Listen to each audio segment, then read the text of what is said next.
Corruption versus the lower class. Why do the rich keep getting richer while the poor struggle just to survive? Every year, over $1 trillion is lost to corruption globally, according to the World Bank.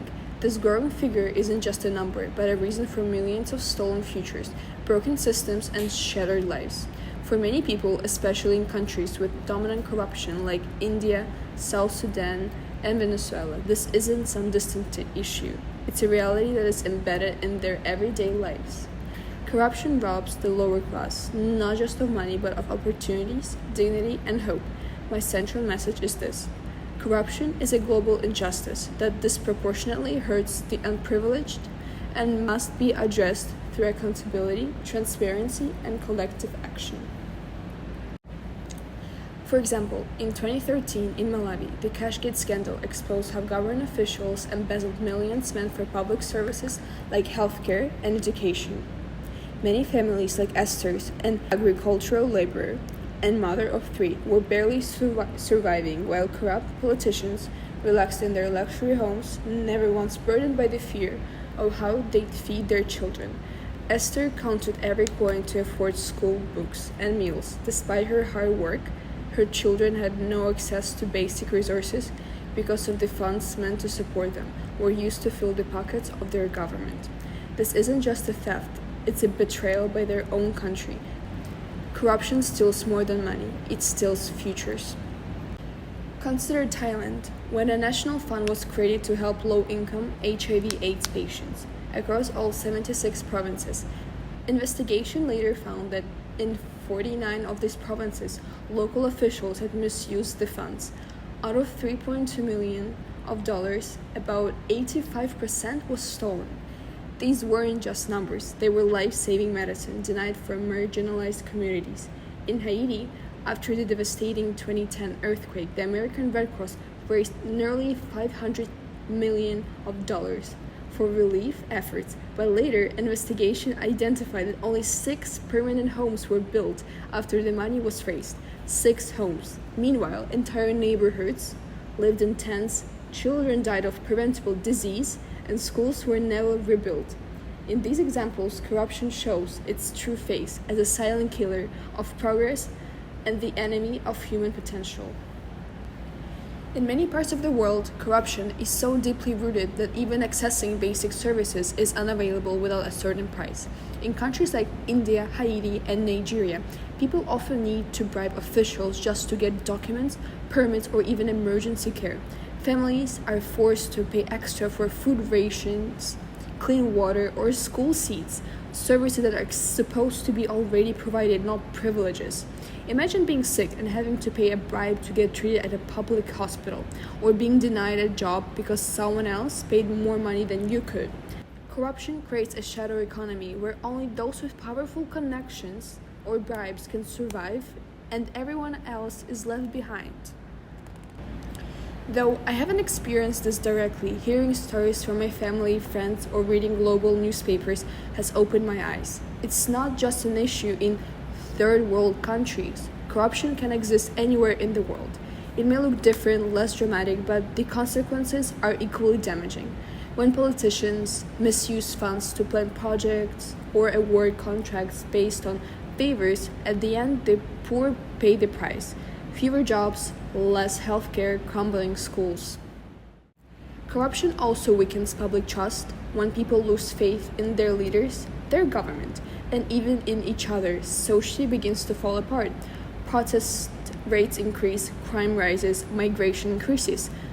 Those who speak up against corruption are often silenced, jailed, or called troublemakers, but people are simply desperate for fairness and justice. The Euromaidan protests in Ukraine were not just about politics, they were a fight for basic human dignity. When billions were stolen and healthcare was collapsed, when pensions were so low that the elderly couldn't even afford half a month of living expenses despite minimizing them, the people had had enough. Ordinary Ukrainians led a 3-month-long protest during the coldest winter month. Despite facing bullets, tear gas, and freezing temperatures, they stood their ground, demanding accountability and fairness from the government that was heavily corrupt. This movement shows how deeply corruption can wound a nation, pushing its citizens to act so rebellious not for power but simply to defend their dignity and the basic rights they were denied. Economically, corruption drains national wealth and sabotages growth. Investors cut their funding budgets, shrink, and innovation stays in the same place.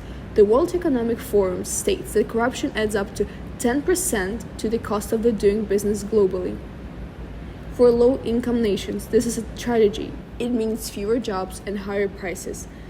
The unprivileged are hit the hardest. They must pay bribes just to get what the wealthy take for granted, like clean water, education, or a safe place to live.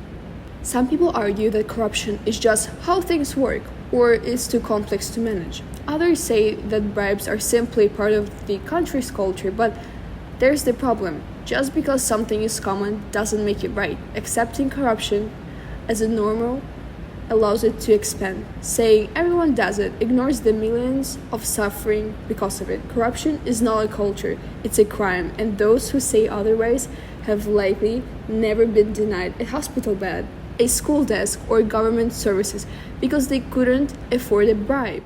To those who are trying to normalize it, I say that change has happened before and it can happen again. Countries like Georgia and Rwanda have made major actions in reducing corruption through strict enforcement, transparency laws, and public oversight.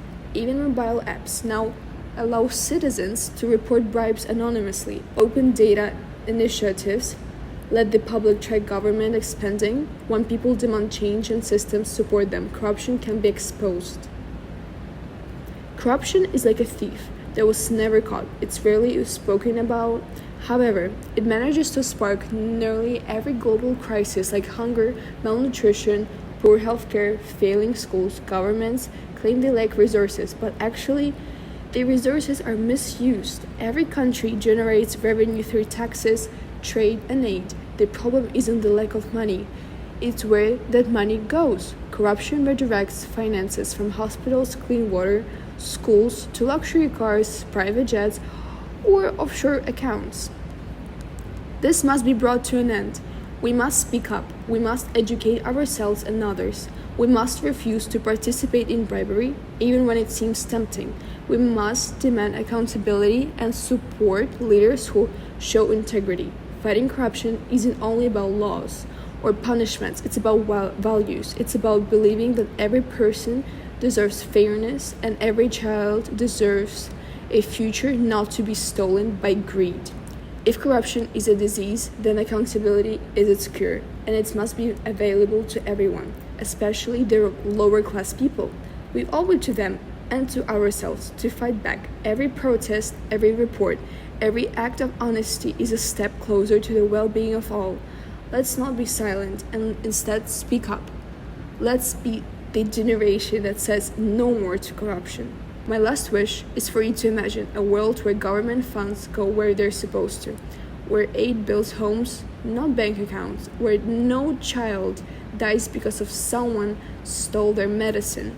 The reality is possible, but only if we act. Thank you.